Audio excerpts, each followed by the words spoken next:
All right, hey everyone. I'm here today with John Keeling from the Motley Fool, and specifically, I guess, the Motley Fool Venture Fund at this point, right, John?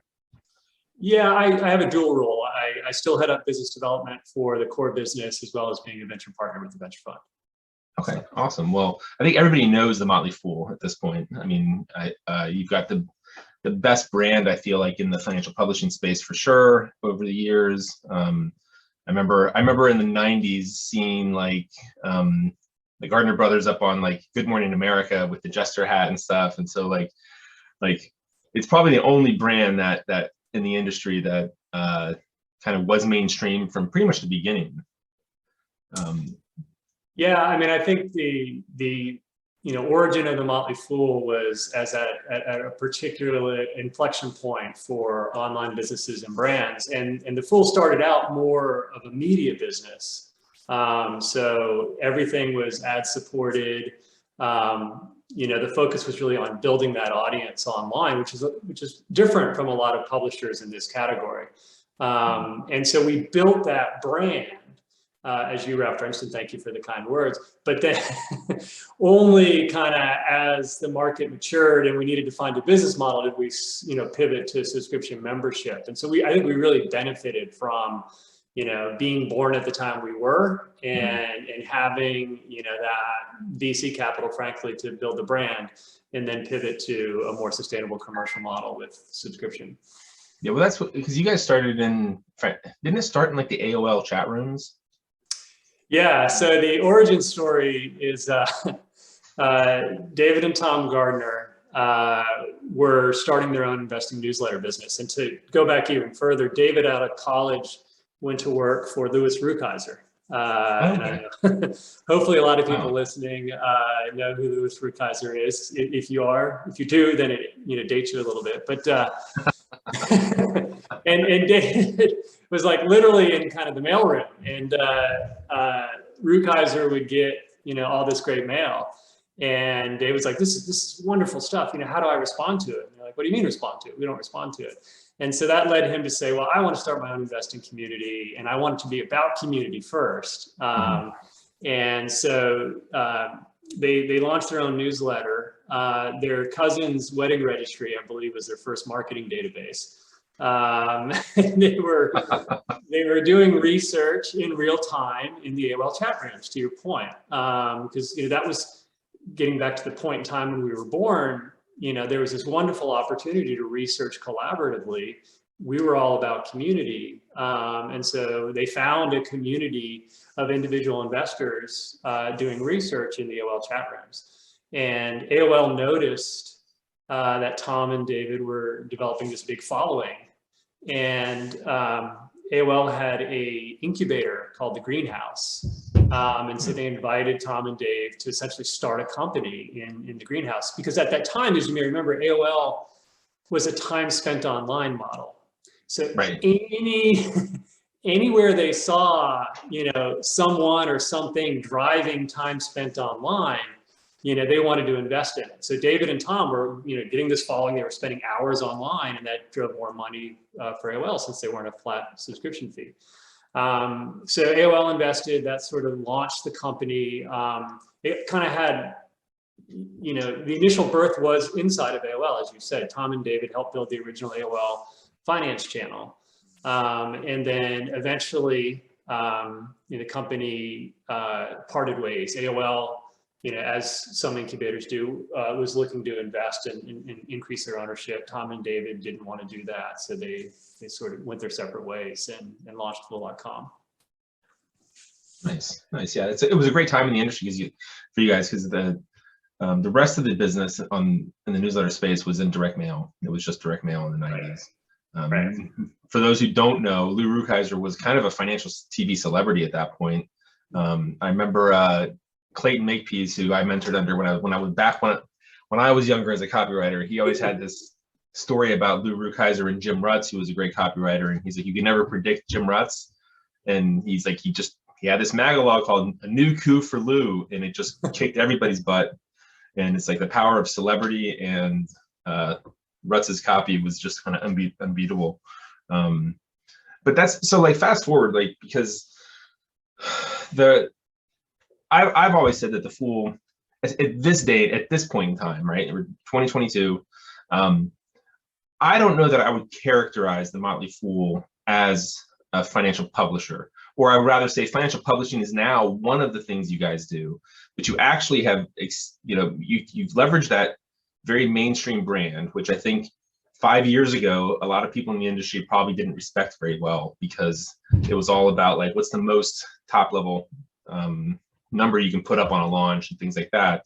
And you guys made some very specific moves that changed kind of how you operate, which I want to get to. But fundamentally now, the Motley Fool publishing is just one of many divisions. So what's kind of the landscape look like there?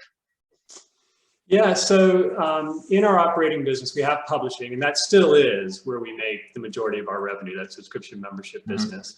But what started as a US business has now branched out globally. So we have subscription membership businesses in Australia, Canada, UK, and Germany.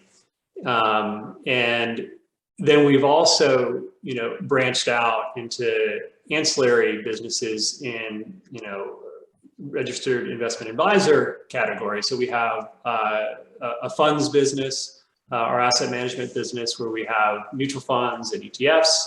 We have a wealth management business where we provide financial planning in addition to an investing solution, which is a separately managed account offering that we manage.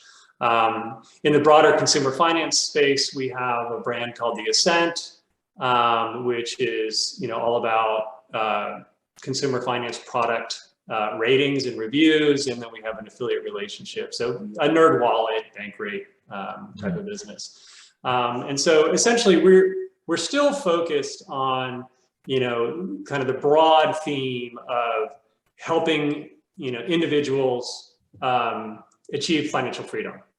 And we started with people who had sufficient investable assets to invest in the stock market. And as you kind of broaden the lens, we now not only offer kind of the Home Depot value prop where you can do it and we can help, but we also now offer turnkey solutions with asset management and wealth management. And then getting to The Ascent, we're also addressing a younger demographic that maybe needs to save before they can invest. And so we always, produce content for that audience, but now with The Ascent, we've kind of found a commercial model that is a win-win as well. Great. So, me, I tend to be obsessed about like kind of the overarching trends in the industry. And what I think is so great about the way that you guys have built this out is that right now, and maybe for the foreseeable future, the subscription publishing business will be always the highest revenues, because it's a very high revenue business. Yep. But when I did this 5 forces analysis of finpub for one of our small groups, and for people who don't know, the 5 forces is basically a strategic way of looking at an industry to say, where does the threat of competition, but most specifically, where are profits drained? And and those forces kind of define the industry. And one of those forces is called the threat of substitution. It's basically people in your market, what could they do on a format basis besides buy a newsletter? And very specifically, in that particular force, I would say defines the size of your industry, right? Because for us, you have to be somebody who wants to invest alongside somebody who's giving you information in order to even be in the market as a potential customer. And so with having the RIA side of the business, having more the managed side, like you guys have actually stretched your brand across the next most obvious threat of substitution industry, which would be, managed funds. And so that to me is a very interesting kind of strategic move, whether it was intentional or not, serving kind of that mainstream retail investor. But that to me, I think like, as the market shifts, there's a potential, at least, that side of the business over time can become bigger than the other side. Yeah, I think that's an excellent point, and that's very relevant to the way we manage the business. In our approach, we're typically responding to customer demand, right? Mm-hmm. So we are not necessarily trying kind of in a frontier tech way to create the future and then bring the audience along. We're typically responding to what we're hearing from our customers. And so we heard from a lot of our customers that they love our investing philosophy, they love our performance, but it's just too hard to subscribe to a subscription service and manage it on their own. So that really led to, our investment management platform. Similarly, and I know you want to talk about this later, we've gotten into alternatives, and we had an interest, from a corporate perspective in alternative investing, but really what drove the launch of the venture fund, and we have a real estate investing brand, was customer demand. Customers were coming to us and say, hey, can the Motley Fool help me navigate alternative markets in the way that they did with the public market? And, in terms of the way we look at our company, to your point, we don't view ourselves as a financial publisher. We're not trying to, define our future in terms of how can we be a better financial publisher. As you may remember, when the Fool launched, our tagline, our motto was to educate, amuse, and enrich. We've updated that recently to smarter, happier, richer. And the way we, talk about smarter, happier, and richer is when we look at the companies that we most admire, most do two of those three things. Netflix maybe makes you smarter and happier. Probably doesn't make you richer. Right. Some companies only do one. Really great companies do two. Almost no company do all three. So if we can be a company that makes you smarter, happier, and richer, then that's a wonderful opportunity for us. And that doesn't mean financial publisher. That doesn't mean, mutual fund platform or ETF or money manager. It can mean, a lot of different things. And so that's what we're always trying to look for, opportunities to knock it out of the park on all three dimensions. That sparks a lot of thoughts. Let me unpack it a little bit. Like the one hand, like on kind of the top level, what I love about that is that, so you've basically you have an audience. You have this retail audience that you decided to serve, this specific type of self-directed investor, and you're very close to paying attention to what they want and what they're interested in, and responsive to that. And that responsiveness has led you to build these other divisions, which the thing that's interesting to me is that you guys kind of did that earlier than a lot of people who are coming at it now. And I think that must be because the demand was there much earlier than everyone realizes. And you, by keeping that close communication with your customers, listening to what they're actually asking you for and responding to it, like we're able to kind of maneuver into it. Yeah, I think it goes back to that origin story with David and Rukeyser. If you build your company around community, then that communication just happens naturally, and you'd be a fool, as we would say, with a lowercase f as opposed to a capital F, to not listen to it and respond to it. But so many companies are invested in their vision of their product and so forth that they don't really listen or understand the consumer, and that could work for a while, but it's high risk of ultimately failing. Yeah, and I want to move to the venture fund, but before I do that, I also want to bring up another point that even on the subscription newsletter side, you guys have taken a different approach. Like you guys did something as a business a few years back, several years back at this point. Time seems to fly for me, especially with the lost year of COVID in there. You stopped, if I remember right, you guys kind of stopped paying the copywriter commissions that the rest of the industry was paying. And you moved away from kind of, a lot of this industry is a hit business, right? They have these big promotions, and then it's a very volatile kind of business. It goes way up and way down.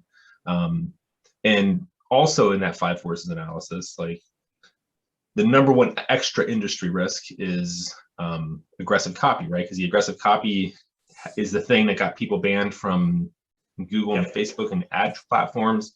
It creates merchant account problems, and then now it's created regulatory problems.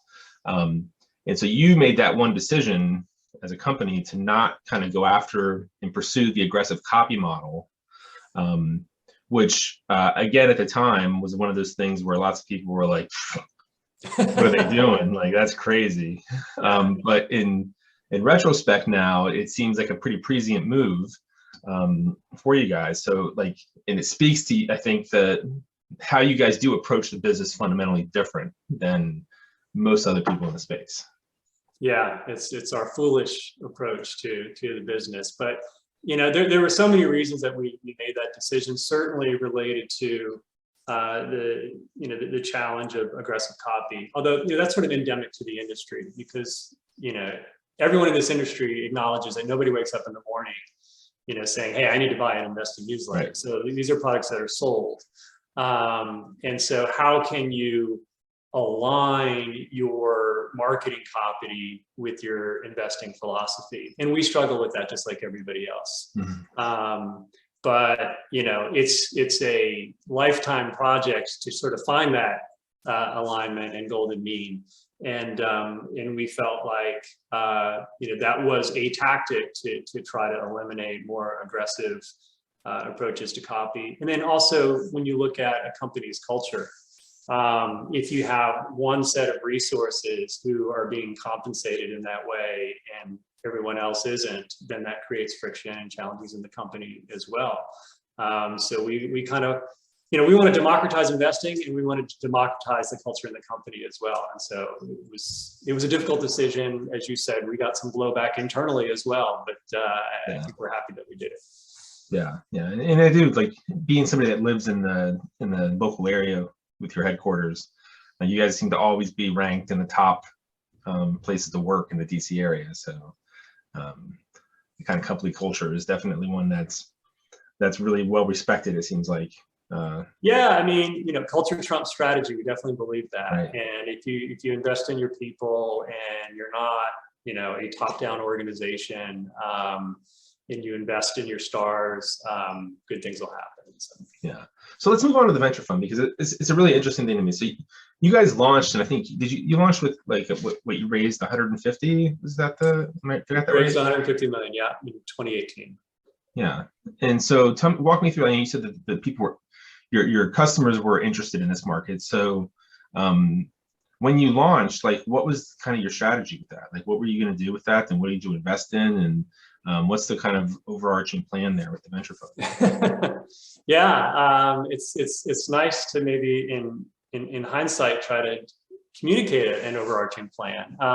There was kind of a thesis related to alternative investing, and it was also just circumstances aligned to bring us to market. So with regard to the latter, we had about 8 years ago started a corporate venture program. So we were investing off the Motley Fool's balance sheet. And that opportunity came about because we had people in our network, former employees who were starting companies and coming to us with support. And there was kind of executive team interest in trying out, a corporate venture program. So there wasn't a lot of thought, around beyond that.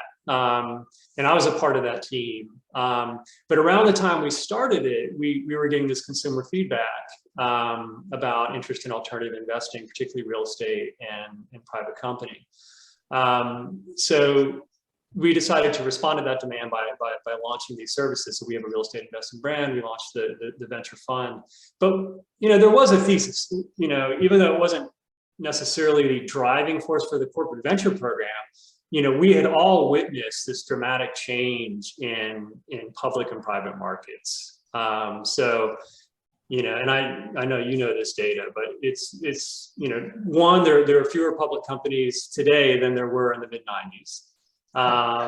Two, companies are staying private longer, which means there's more wealth creation in the private markets than today than historically. And just to put some numbers to that, looking at two companies that dominated their eras, Microsoft and Facebook. When Microsoft went public, its valuation was around 800 million, which in today's dollars would be about 2 billion. When Facebook went public in 2012, I think, they were valued at 100 billion. So 50x. And so to put that in perspective, for Facebook IPO investors to realize the public market returns that Microsoft IPO investors have, achieved, Facebook would have to be valued at essentially the size of the global GDP, around 80 trillion. So, and those aren't just cherry-picked, figures. That is a trend that's happening across, multiple sectors, particularly in tech, but across multiple sectors and just private, public companies in general. Right. And I feel like I have to pause and say, don't get me wrong. I think the public markets are the single greatest, wealth creation machine that's ever been invented, and it's still the best place for individual investor money. But when you see so much wealth creation moving to the private markets as companies stay private longer, I think the median used to be 4 years before an IPO. Now it's over 10. Right. That's opportunity. And not only do you have opportunity that didn't exist before, but now you have access that didn't exist before.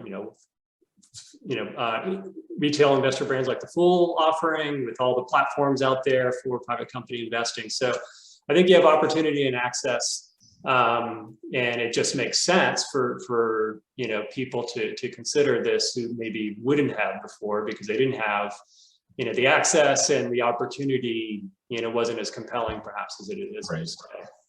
Yeah, and I mean, it used to be very opaque and hard for an average person to find a way in to even hear about the deals. Yeah. But we have seen, I'm excited that you're talking about that, because we have seen, $4 trillion move from the public to the private markets over the last decade. Yep. And so institutional money that never was into venture kind of investments has moved into the private markets because of that. And so do you guys also have subscription products that focus on that side too? Not at this point. It's something that we look at and evaluate, and potentially could launch in the future. But at this point, we do in real estate. So our real estate investing service is a subscription product. But currently, for private company investing, the only offering that we have is the fund. The fund. And so with the fund, what do you I know you said before that you don't really have a core thesis, maybe, but kind of what are you looking for in the venture fund? So it's you'd say it's a broad thesis. It's I would describe this as opportunistic, not thesis driven, but the opportunities we're looking for are all around the digital transformation theme. So we're looking for companies that are transforming their industries, either through innovative products and services, increasing scale, cost efficiency, and so forth, or creating access to a product or service to an audience that typically didn't have that access, like we're seeing with alternative investing platforms. So digital transformation is kind of the key theme. We are a Series A focused fund, so we have some minimum revenue requirements, which filters out a lot of seed, but that Series A stage company is kind of our sweet spot. Yeah, that's what I was going to ask, because it sounded like with the corporate side, it was probably more of a seed approach. Yeah, corporate was early seed. We had some pre-revenue companies and so forth, but today we're more Series A. Yeah. And so what are some of the companies that you guys have invested in this year you're pretty excited about? So companies that you may have heard of, Republic, so talking about alternative investing platforms. Yeah. Carta, also in the same category. Two extremely successful companies. Hungry Marketplace, we have a couple of investments, Hungry and Territory, which are marketplaces that connect people interested in healthy food or pre-prepared meals with chefs. So chefs typically work for catering businesses and so forth, but they didn't have good access to consumers. And so these platforms connect the demand to the supply side. And both of those businesses have done quite well over the last few years. It's definitely an interesting trend. We have a great company, Home Care, which is providing in-home care for families that need a nurse or caregiver to come into home, take care of a family member, or, and this is what's really been going, huge growth, particularly through the pandemic, supplemental staffing to facilities. So you're seeing these macro trends of nurses retiring early or quitting, full-time work with hospitals, and becoming essentially free agents, where they determine when they're going to work, where they're going to work. And so ShiftMed is another marketplace type of opportunity that connects. That's the name of their B2B business, Home Cares.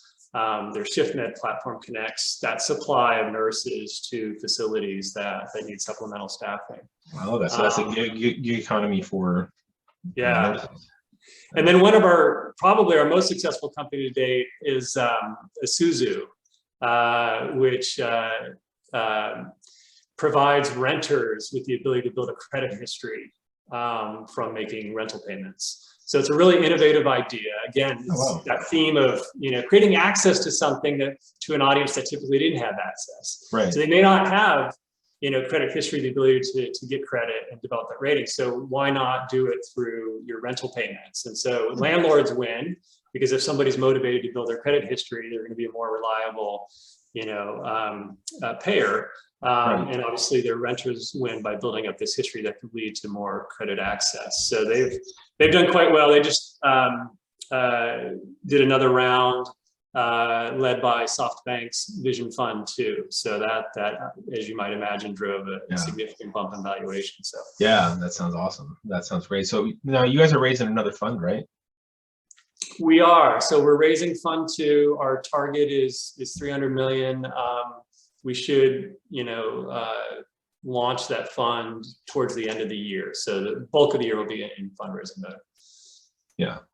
And this time, you mentioned that this time you're going to be taking money from, people in the Motley Fool universe, and then also from institutional players. Yeah. So fund 1 was all Motley Fool subscribers. So that 150 million, all of the LPs were Motley Fool subscribers. We have over 800 LPs, which makes us one of the larger venture funds in terms of LPs. But getting back to that theme of community and really building a company, that is high touch with your customers. I think we have fewer problems with 800 LPs than a lot of venture funds do.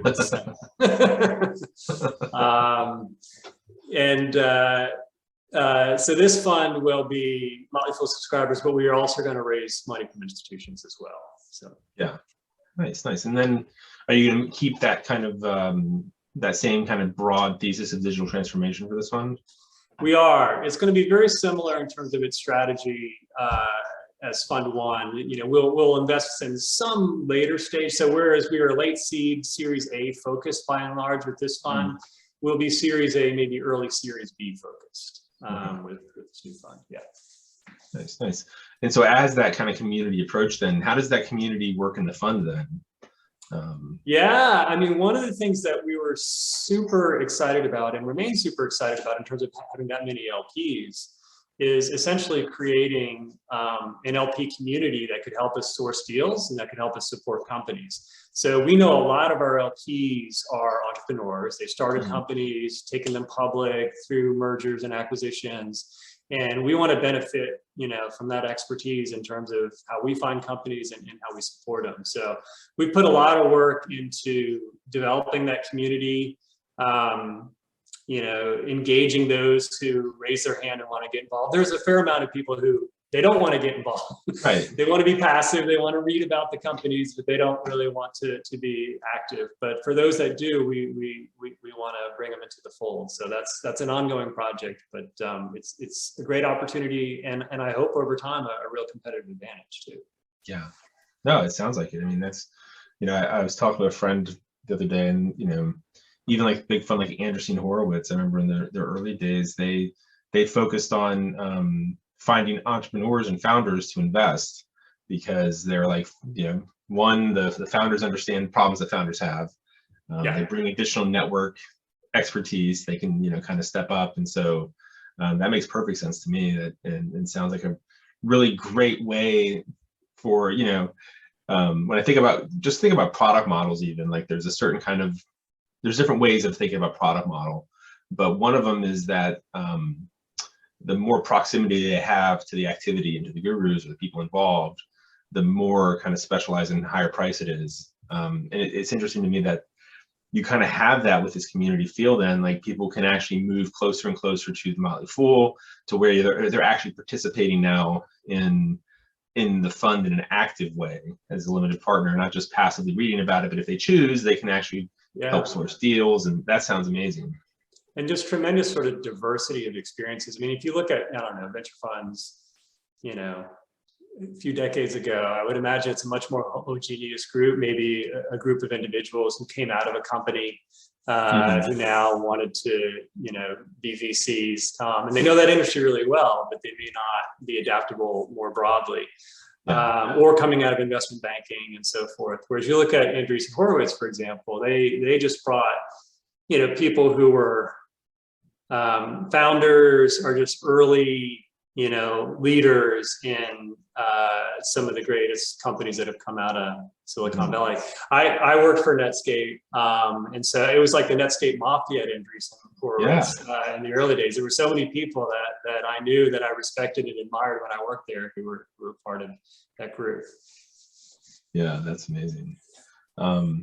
So I guess then with the broad thesis or theme of digital transformation, like stepping back, do you see kind of areas of potential or possible digital transformation in the finpub space? Oh, absolutely. So, I think DeFi is a fascinating category, and you have, the ability for, fintech startups now to offer services to, individuals, to consumers, that before it was impossible, outside of being a major bank to offer those services. And then you have, community banks and credit unions that are, the macro environment's super challenging for them. And they need to be tech enabled, and they in many cases can't do it on their own. And so it creates an opportunity for this sort of, fintech and DeFi community to help them compete and survive and thrive. I'm interested in this theme. This gets back to alternative, that I call the securitization of everything. And just the opportunity to invest and have a stake in so many different asset classes that just didn't exist before. Everything from collectibles to being able to invest in a classic car or a baseball car. Things that were typically the purview of auction houses, all the way through to different types of private company investing, I think is just transformative. So, yeah, I think you're right. And I think that's where, like, because it's like, it's one thing when you have an NFT for a single owner, but once it goes into like multiple owners and you start to talk about securities, and the other part of that, to me, one of my key themes that I've been really closely following, I would say, is that I feel like we're going to have this big trend of, essentially, it's like this, with the securitization of everything, you're going to have a whole new securities infrastructure kind of rising up. And so those infrastructure plays that, it's still kind of early because the regulations haven't caught up. But when those regulations hit, that's going to be a massive transformation, I feel like. Absolutely. And one of the big, I think, catalysts for that transformation and for wealth creation will be liquidity.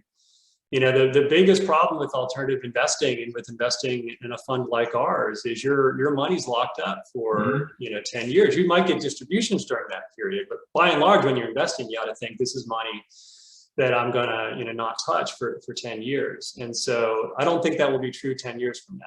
Yeah, and that's one of the, I think that liquidity issue is one of the caps right now on kind of the crowdfunding Reg A side of the world, right? Yeah. Because the reality is a lot of these deals, like, somebody puts their money in, having a venture model as a business is very different than as an individual, because 29 out of 30 of those might not work really well, and you're counting on that one. But if you're an individual, if you're a retiree doing that, like, you're not getting a lot of that money back. And so it's definitely a much riskier thing. And so not having that secondary liquidity is, and I know there's a lot of companies out there trying to add it, but or who offer marketplaces for it, but it's nothing like the public markets yet. No, it's very immature, but I think that will change. Yeah, I do too. I think that's one of the big opportunities out there, is that as this market grows on the private market side from retail, then that secondary market is going to, it's a question of, which of those horses is really going to take off.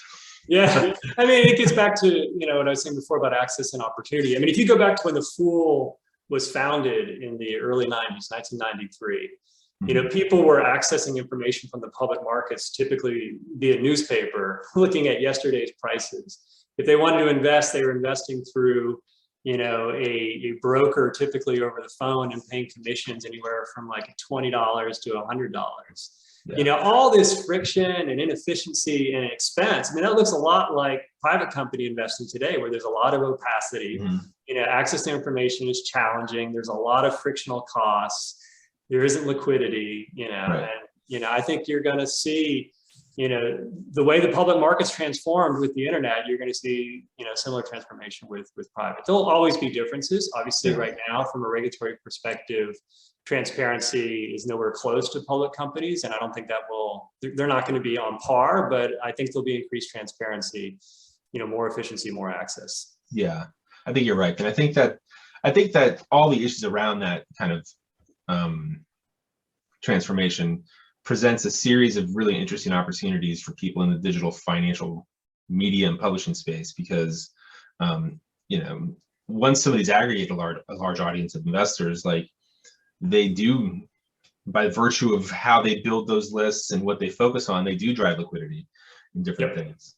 And so I think that that's going to be one of those interesting intersections with our industry on this side that we'll see a lot of opportunities kind of over the next 5. Yeah, I mean, I think the opportunity that a lot of financial publishers have today is as there are marketplaces for investing in these new assets, or in these asset classes, and providing access to retail investors.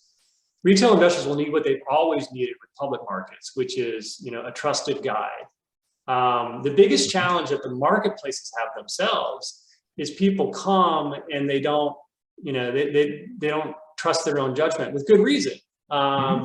This is not easy to do, and so they don't know how to rate and rank and score these companies.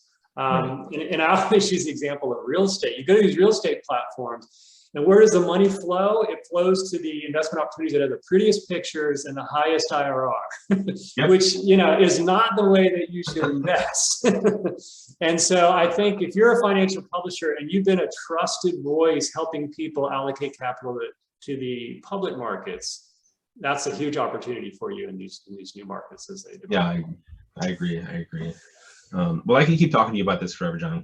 I love talking to you, and I love how you think through these things. And it seems to me that you're one of the people who, one of the few people like me, I feel like in a different way, in a much better way, probably, that you understand the publishing media industry, but then you are very active in obviously venture and in other areas. And so I think having that kind of experience makes your view on the publishing space much broader and more interesting. So I really enjoy talking to you. So I appreciate you taking the time today. Yeah, no, likewise. It's always great to connect and learn together, which is, I think, what we all have to do to succeed. So yeah. All right. Well, thanks. Take care. All right, John. Take care.